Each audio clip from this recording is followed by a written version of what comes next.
Hey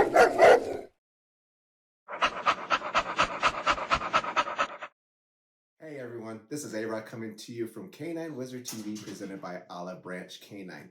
Welcome to episode 8 of Project Lola. In this series, we are focusing on what I would like to title it as From the Crate to the Door. So we talked about all the things that you need to do for selecting your dog crate, some initial potty training steps. Now we're going to get down to business and start training your dog to go in and out of your shipping crate or kennel. So I like to premise this episode with the following. If you are going to do this, you have to ensure that you properly loaded or charged your clicker. And that is the most important thing because that's going to help facilitate this process of getting your puppy, adolescent dog, or adult dog in and out of the crate and keep their motivation level and enthusiasm as high as possible using food as a reward. Again, stay tuned. So before we get started, just like we discuss with every episode, we're going to talk about our equipment and venue setup.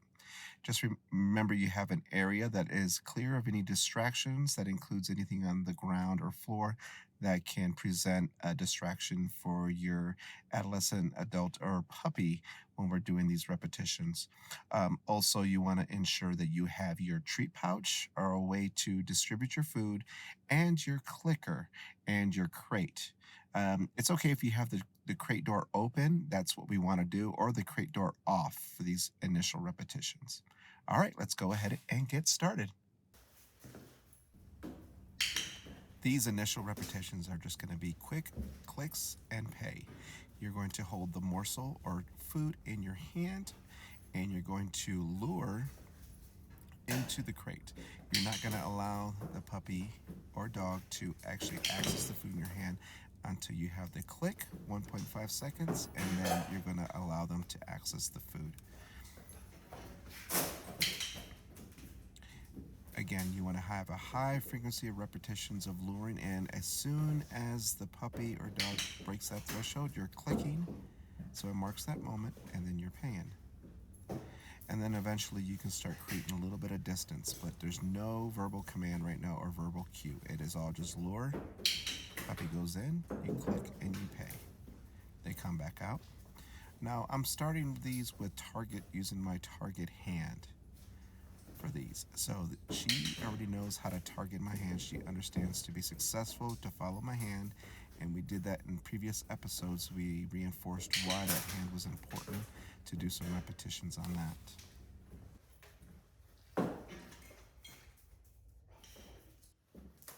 So here's another view of just me pointing into, and this is all a cue to eventually get her to go in. So using that visual of the hand cue to also go in. Eventually, as soon as she steps in, I will click, and then I don't need to lure anymore. I will just pay outside.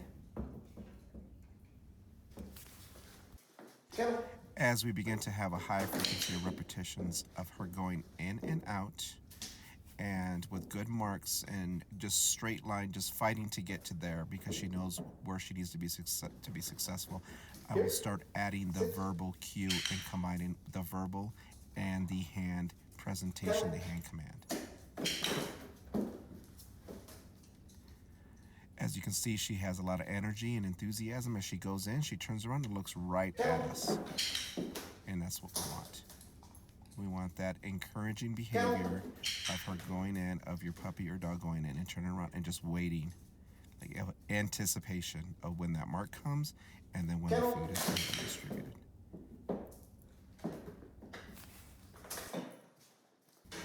As we increase those repetitions, and then we can begin taking away the hand command and just using the verbal. And then we combine the both. Again, you want to have a high frequency of repetitions with them understanding what the expectation is with the hand, your body positioning. And again, you're going to have to continue to do this, whether it's on the left side of the crate, the right side of the crate, so they understand that that picture, regardless of where your body positioning is, they understand the verbal cue And Here. that is what gets them Sit. into the crate Good and girl. gets them to be successful. So, as we close out this episode with Project Lola, let's go ahead and do a little quick recap. So, just remember, as soon as your puppy or dog breaks that threshold, that you are marking and that you are rewarding inside of the crate. Here's a couple of tips that can also help facilitate that. You can also click and then just toss the food inside of the crate, and they'll get it and turn around, and that's completely fine if you're struggling to maintain that control. If your dog is a little mouthy or being a little bit more enthusiastic than you would like them to be and grabbing food out of your hand, that's completely fine. Also, another recommendation is you can use a leash to you apply a little bit of mechanical pressure to get them in there if you are struggling to get them, or entice them in and lure them in with the food itself. Completely fine. At the end of the day, just ensure that you are marking at the appropriate moments and that you're taking small micro steps as you introduce new variables into the environment.